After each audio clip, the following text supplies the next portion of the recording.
that. Wonder why that was. Hey, kia ora. Helen Brahms here, coming live from Sun City in Arizona, where I hope you all had a, well, not where, but hope you all had a super fantastic sparkling day. I am exhausted, but full of energy, if you can follow that. I have had 4 incredible conversations today, getting to know people I have met through different networking events and things like that. And I have to tell you, sorry, I've got a spot in the middle of my face on my computer. There we go. It's gone. I have a funny story about that, but this is not the time for that one. But anyway, I had an incredible conversation with four amazing people today. And we may be seeing them as a guest once or twice on our podcast here. So today, what's today? Oh, and I have to tell you about keeping your eyes and ears open. I had 2 opportunities presented to me yesterday. One of them is a very definite no, and the other one is a yeah, let's go. But I'm not talking about either of them tonight.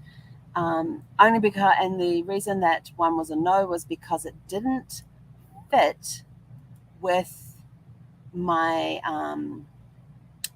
with where I wanted to go and what I wanted to do. The other one very much does help me get to achieve my dreams and goals. The other one was a startup, and I couldn't see.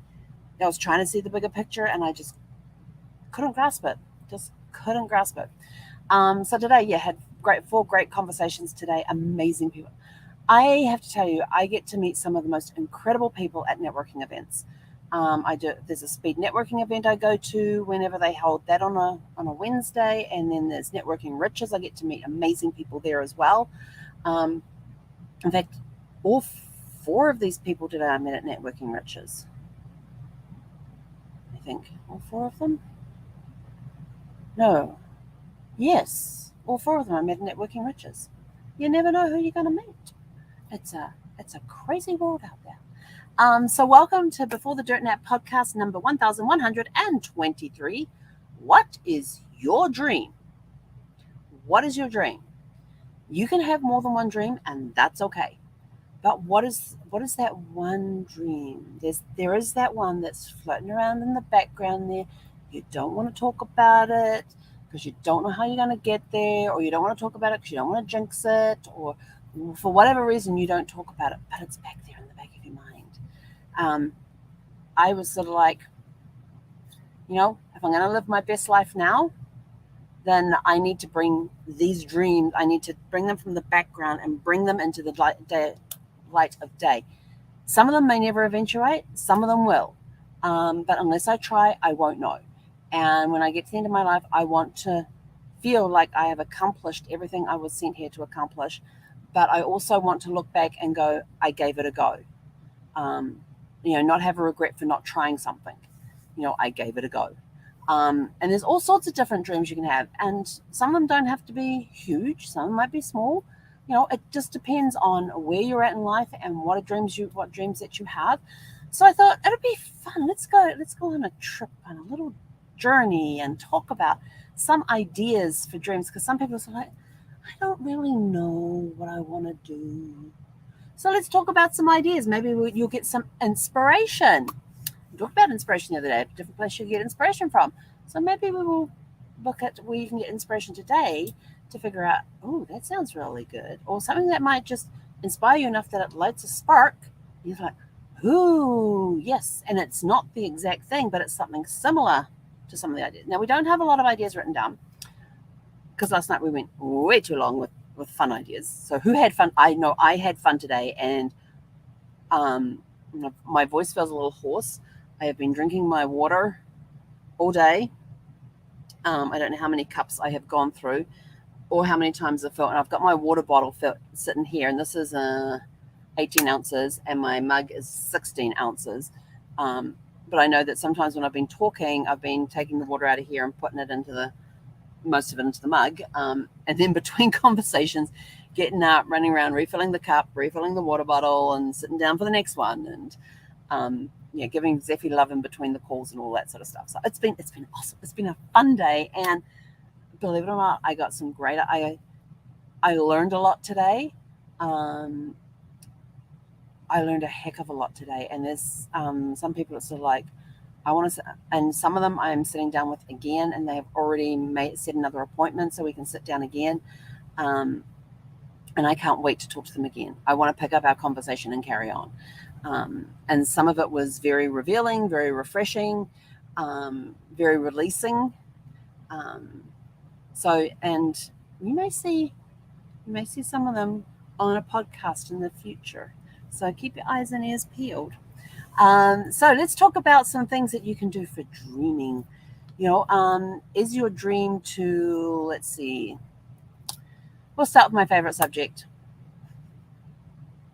We're going to go, oh, which one would that be? It's the one that just happened to come to the top of the list because there is so much that you can do with travel. Where do you want to go? What do you want to see? What do you want to experience?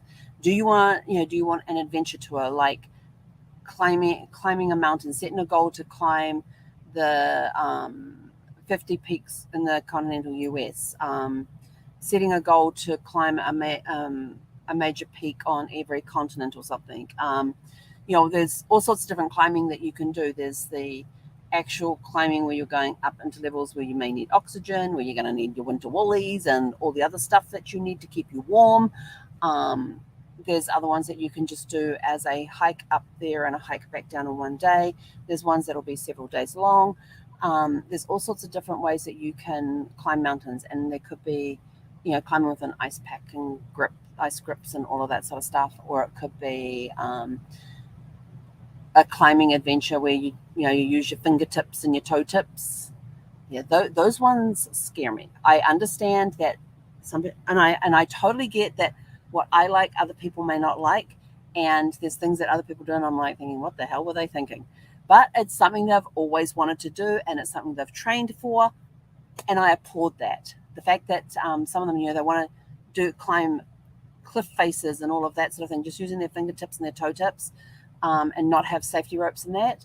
And when you hear the story behind how they got started and all that, and all the training they did to be able to climb that cliff face, that is what inspires me. And the fact that they had a dream, they worked at it, they accomplished it. That to me is inspiring. Even if it's a sport that's sort of like, that is just, I don't get it. Even if it's a sport like that, but the story behind it is what I love, if that makes sense. So you get those people that go climbing up rock faces and all of that, like Spider-Man or something. I personally would never try that, but the people that do it and accomplish it, and then you hear their backstory, that's what interests me. So there's those sorts of adventures where you can go climbing, cycling tours. There's different countries that you can do cycling tours through as a group, or some people choose to do it by themselves. When I went across the I-10 in Sparkles going from California to Florida, at rest areas, we would meet a lot of cyclists who were cycling by themselves across the US, and they were going along the I-10, or they were doing a north-south route, or they were just cycling for the heck of cycling. There was one guy at one rest area who needed hot water, and I thought, oh, I don't have any power to heat the water up. And I thought, well, hang on. I couldn't put the microwave on to heat up water. And so I got the water as hot as I could out of the tap, because I had the water heater on, and that seems to work when the engine's running. But the microwave didn't. So there's no way I could heat water for him, but I did have hot water.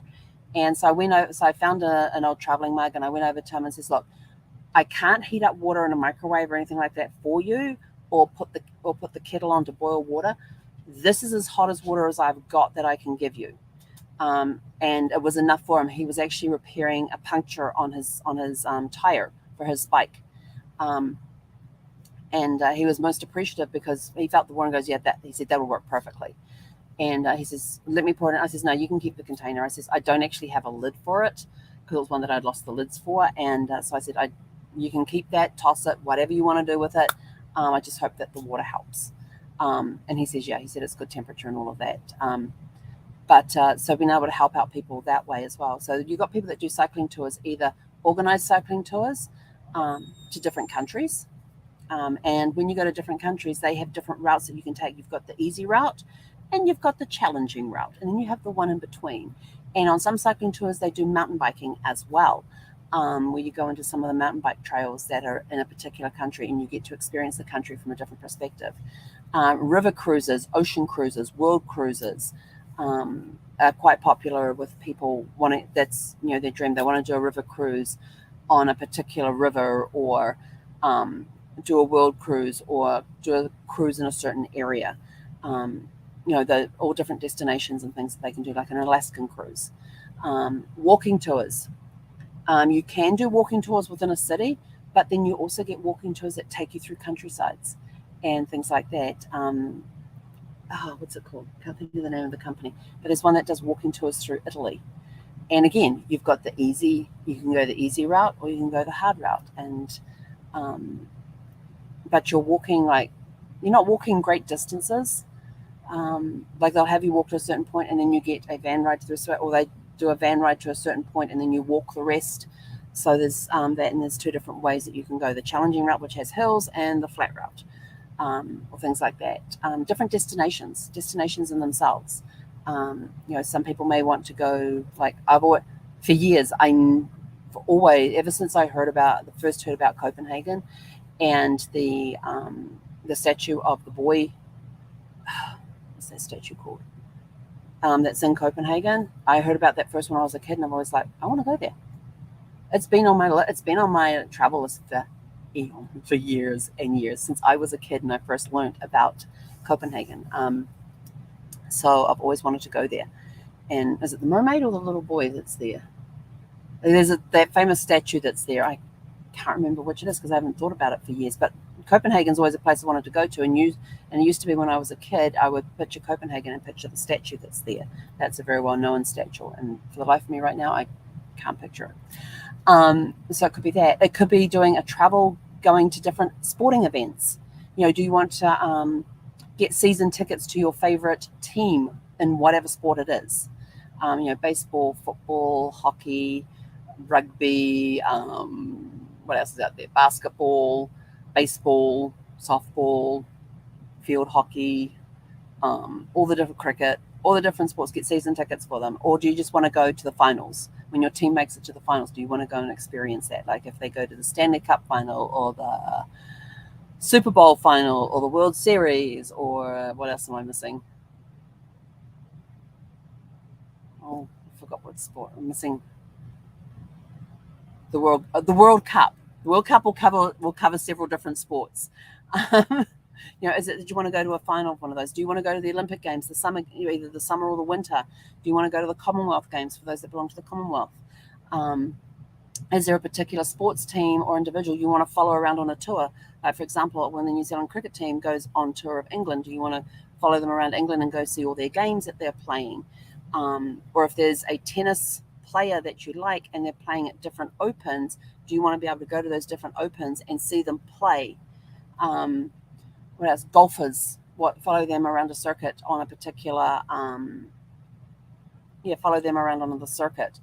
Talking about golf, do you want to play golf on the top 100 golf courses in the world? Go to the Monte Carlo Grand Prix, go to any Grand Prix.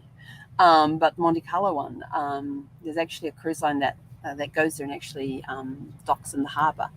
And you can get tickets to go to see the actual race there. And they've got, in fact, one vendor we work with, if you go to the Monte Carlo Grand Prix, they've got this one company, it's a luxury sporting experience. If, for example, let's see, one of the ones they had was a Super Bowl one.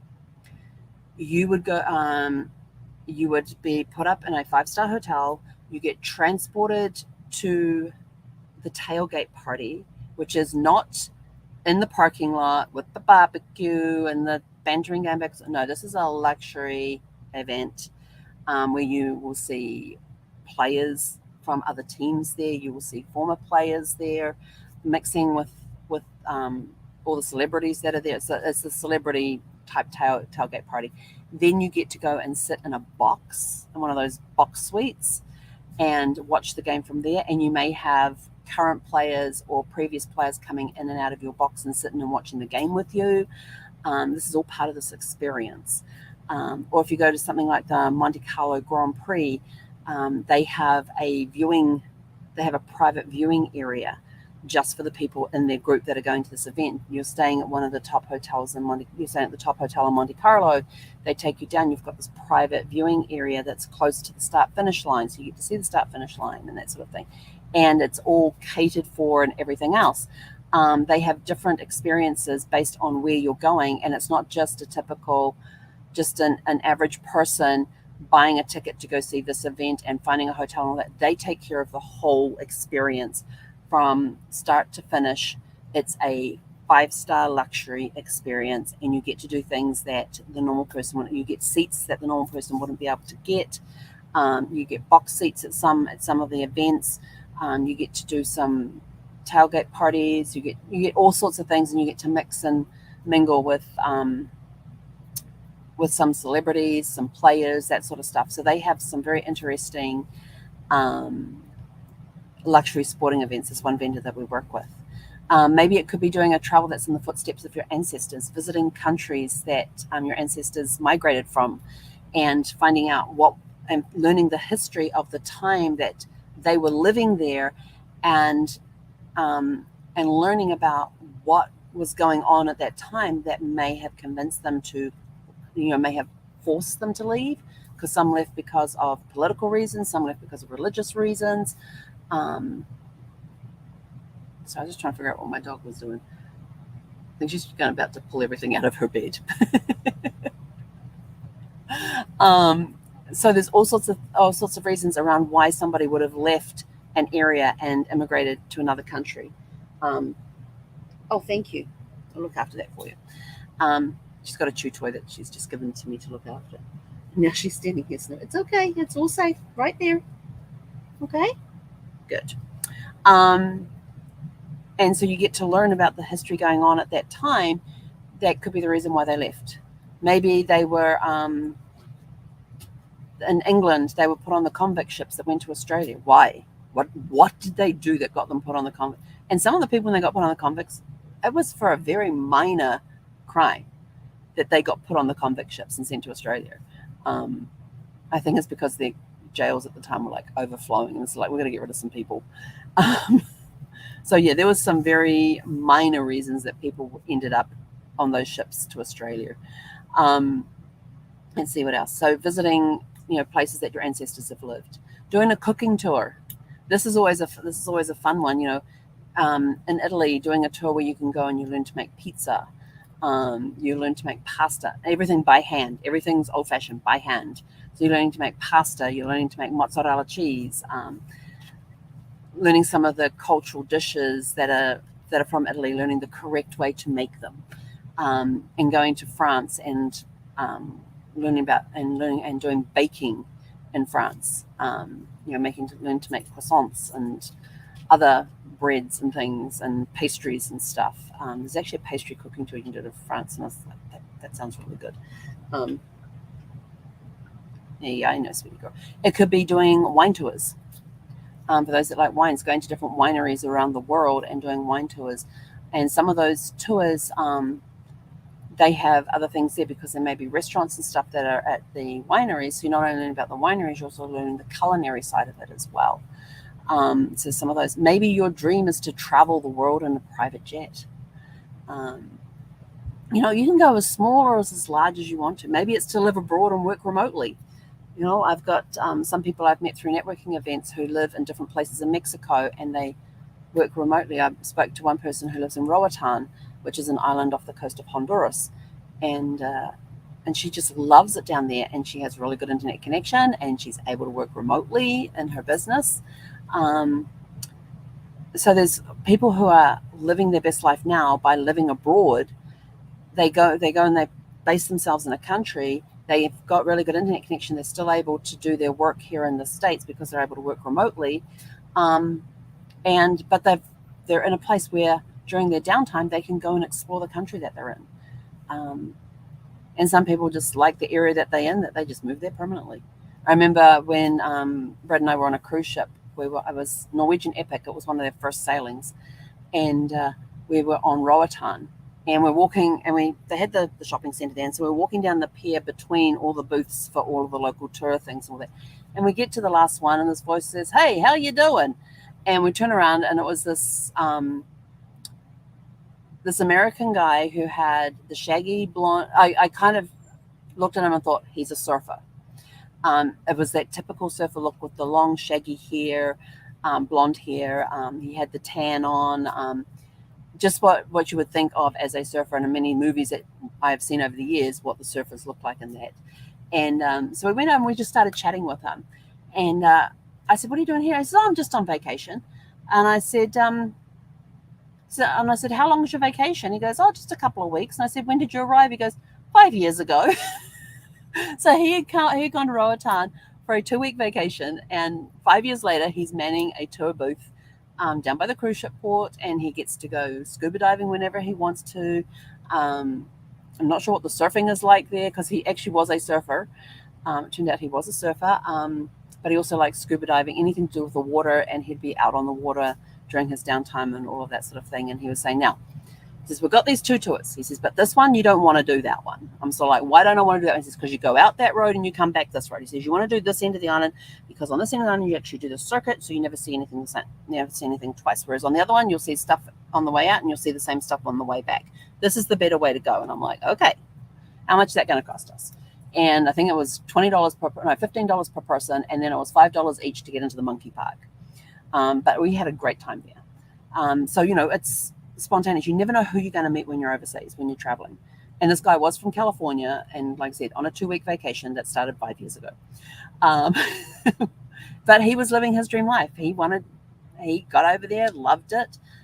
He had a business. He could work remotely, and he had plenty of water around him that he could go do some surfing, do some scuba diving, whatever it is he wanted to do, he was able to do it in a place that he fell in love with. Living in an RV. I'm doing that right now and absolutely loving every minute of it. Didn't get a chance to do my installation today. Some of my conversations went a little long. Maybe you've got a dream house that you want to build. You've seen a house that you like, or you've what I did with those plans. There was a house I drew years ago as a dream house that I wanted to build. And I showed it to my uncle one time, who's an architect. And he goes, "That's a pretty big house." I went, "Yeah." And he looked at my measurements, and because it was all drawn to scale. I learned how to draw it to scale on graph paper. And I had all these rooms written out, and I even had the furniture laid out in each room. And he says, "That's a pretty big house." I went, "Yep." And he looked at everything, and he goes, "This is to scale?" I went, "Yep." I said, "Here's my scale rule." And I had one of those ones that had like 6 different sides on it or whatever. And he looks at me and he goes, "Well, which scale is this drawn?" And so I told him, "That's a big house." He said, "Those are big bedrooms." I went, "Yep." I said, "I want space." He's like, "You'll get it with that." But he also liked the way that I had laid it out as well. So it was pretty cool. I got lots of really good feedback on that one. I have that around somewhere. And I can still remember the floor plan of it, so I can draw it up again if I need to. Just don't remember the room sizes. I actually drew it in meters. So yeah, I'd have to convert it to square feet for over here. But anyway, so dream house, where do you want it located? If you've been following me for a while, you know that my dream house is a log cabin on a lake looking to the east. So I can watch the sun come up over the mountains in the morning and listen to the world wake up. And then in the evening, when the sun is setting behind us, we're watching the sun play on the mountains across the lake. Yeah, that's going to happen. Maybe it's a dream estate. An estate where you have a main house and you have enough space on there to build houses for your kids, and they live there with the grandkids. And so you're in like this compound or estate, and you have a central area where there's a playground where everybody can go and meet where the grandkids can go and play, and you have a picnic pavilion, so you've got enough room for everybody to get together and have a barbecue or whatnot. And you move around in golf carts or drive to each other's places or just drive in the golf carts. And the main house has the rooms there for the grandkids when they want to go stay with the grandparents. Built-in babysitters when you're on an estate. Maybe it's a dream car. Maybe you have a type of car that you want. Maybe you want to own a Tesla. Maybe you want to own like one of the luxury cars like a Lamborghini, a Porsche, a Ferrari, a Maserati. Maybe it's a dream. Maybe it's just something as simple as I want to have an SUV. It doesn't have to be big. It doesn't have to be big or expensive. It doesn't have to be big. It could be there's a certain type of SUV that you want to have. Maybe it's an Escalade or a Yukon, or maybe it's something like that, and that's fine too. Whatever your dream is, it's what's important to you. Maybe you want to own a business. You want to start some sort of business, but you don't know what sort of business you want. Maybe you've got an idea for a product or a service, and you want to know how to turn it into a business, and you want to make a business out of it. Having multiple streams of income, learning about residual income and how to earn residual income off investments and other businesses that you can have where the money just keeps rolling on in, and you're able to go and do all these other things.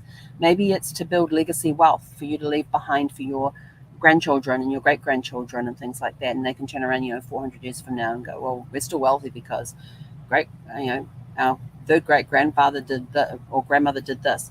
If you saw the podcast we did with Deborah Thorne a couple of weeks ago, she talked about how her grandfather, what did we work out, like 92 years ago or something, I think it was, that we worked it out, that he built a legacy. He was a black man, as Deborah puts it, he was a black man in the South, and he was a sharecropper, and he, with a third grade education, and he built this legacy that is still paying out to his descendants today, and when she passes, it will go to her grandson. So that's a phenomenal story. And so, are you looking to build legacy wealth, something that will produce income for future generations? Maybe you want to volunteer abroad or volunteer somewhere at home here, be it going into places and helping build homes or build schools, or maybe you're in the medical field and you want to go and provide medical assistance as a doctor or a dentist or a nurse, something in the health profession that you want to go and do some time overseas as a way to give back. Always look for ways to give back. That's always cool. Maybe it's to go to a country that's rebuilding after an earthquake and you're helping to rebuild houses or schools and that sort of thing.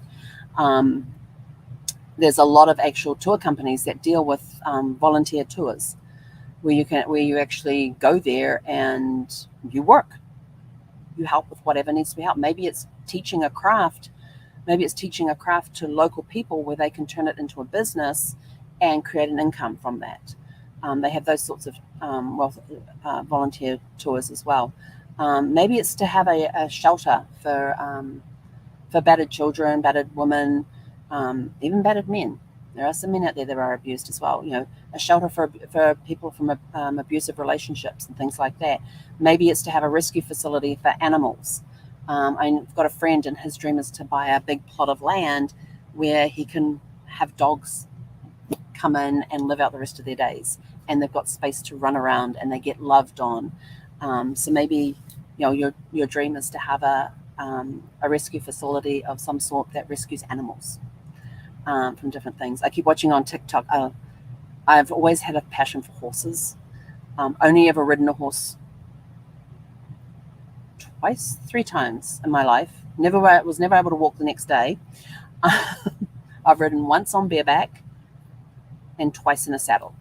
But I've always loved horses, and there's a couple of the horse rescues on TikTok where they bring the horse in and you see the condition of the horse and how they rescue it, and they get the treatments that it needs to survive. Not all the horses survive because they're too far gone by the time they get rescued, but seeing how they handle the horses and how they take care of the horses and give them a second chance. So maybe it's something like that. Maybe it's a career in entertainment as an actor, a singer. Maybe it's somebody to do a voiceover. Maybe it's modeling. What else? Acting, singing. Maybe it's to be on Broadway in a musical. Maybe it's to be a dancer on Broadway. Maybe it's to be a part of a ballet company. There's dreams out there, and don't let some things stop you. Maybe it's to write and publish a book. Maybe it's to own your own restaurant or a cafe or a shop of some sort. The possibilities are endless. There are endless possibilities out there. And, it's whatever speaks to you and lights your fire, that's your dream.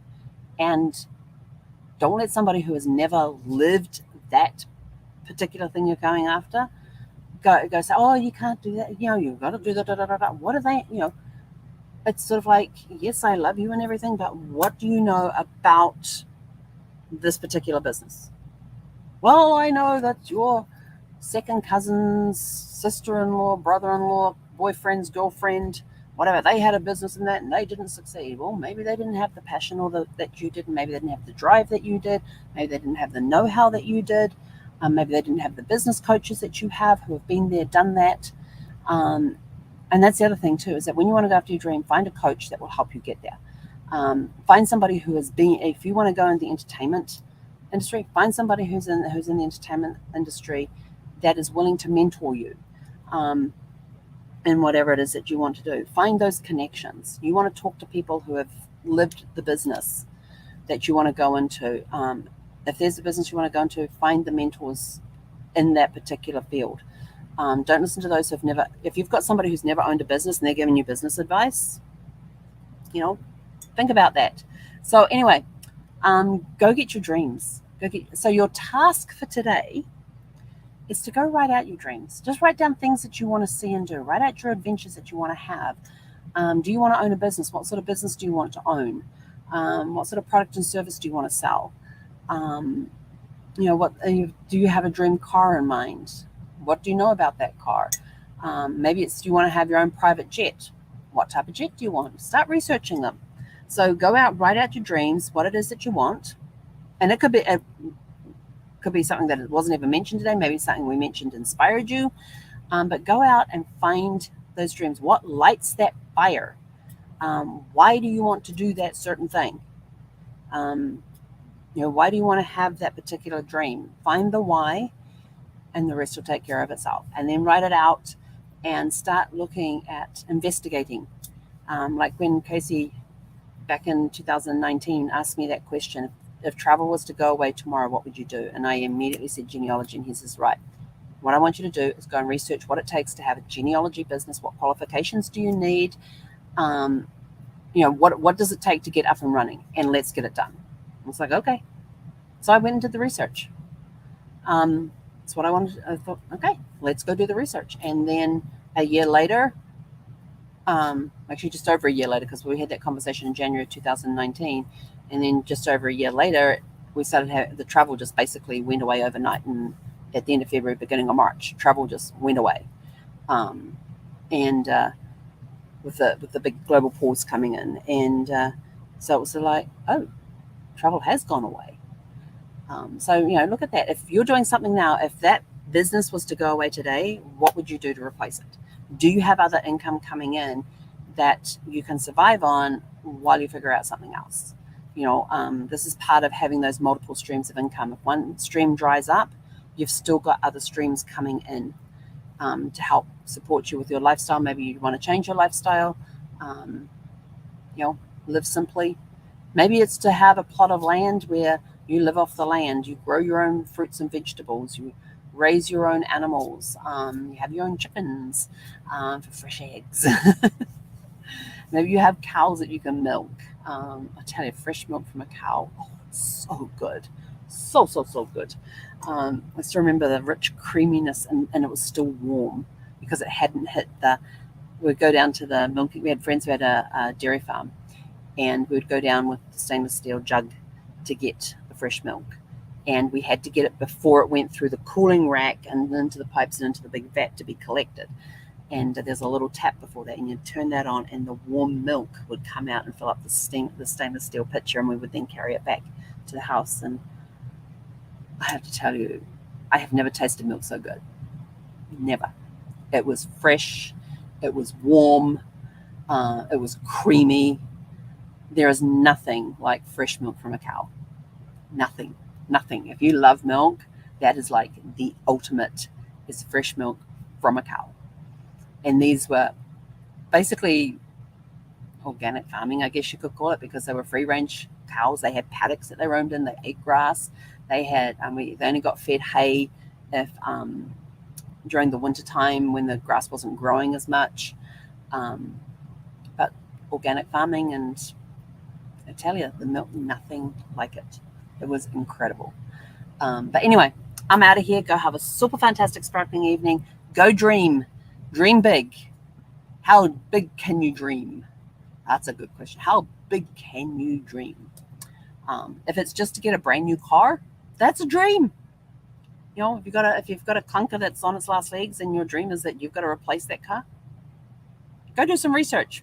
Figure out what do you want to replace it with, and start doing research on it. If it's, you want to get out of a rental place and have your own home, what sort of home do you want? If you don't put it out there, you ain't going to get it. So you need to write it down, get it out there, and start thinking about it. So your dream could be as small as you want it. It can be as big as you want it. Go big. What you got to lose? Nothing. Nothing. Because there is no such thing as failure. You're going to go, yes, sir. No. If you don't succeed at what you are doing, you learn from that. That is a learning experience. It is not a failure because you have learned from it. You have grown. That is not a failure. It is a learning experience. A failure is the power goes out. Failure is the battery runs out of juice.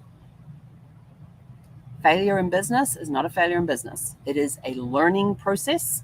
It is a chance to grow, to overcome. It is not a failure because positive things will come out of those situations. From every breakdown, we get breakthroughs, and that's where the change occurs. When we have the breakdowns and we go through the breakthroughs, that is when the change occurs. That's when your mentality changes. It's when lots of good stuff starts happening. You've learned, you've grown. You go, you say, oh, well, that didn't work because of this. So let's try it this way. What was it? Edison who said that he found 10,000 ways that he successfully found 10,000 ways that the light bulb did not work. Or was it 1,000? I don't know. Every time I hear the quote, it's either 1,000 light bulbs or 10,000 light bulbs. He went through a heck of a lot of light bulbs to find the one that worked. So he successfully found a huge number of light bulbs, ways that light bulbs did not work. Was that a failure? No, it was a success because he learned every time a light bulb didn't work, he learned something from it. He went back, he made the changes, he tried the next one. That didn't work. Why didn't it work? So he was constantly learning and successfully finding ways that light bulbs didn't work until he found the one that did. So think about that. Change your language. It makes a big difference. We'll talk about that one another night. Anyway, I'm out of here. Go have a super fantastic sparkling evening. Go write out your dreams, and we'll catch you guys back here tomorrow evening. And we have a guest for you who is she is a very special person, a very dear friend, and she blows my mind. Let me put it to you that way. A very creative woman, and so you will find out more about her tomorrow. But come join us at 6 p.m. tomorrow because we do have a special guest for you, and she is going to be amazing. Anyway, have a super fantastic sparkling evening. Hey, Conera.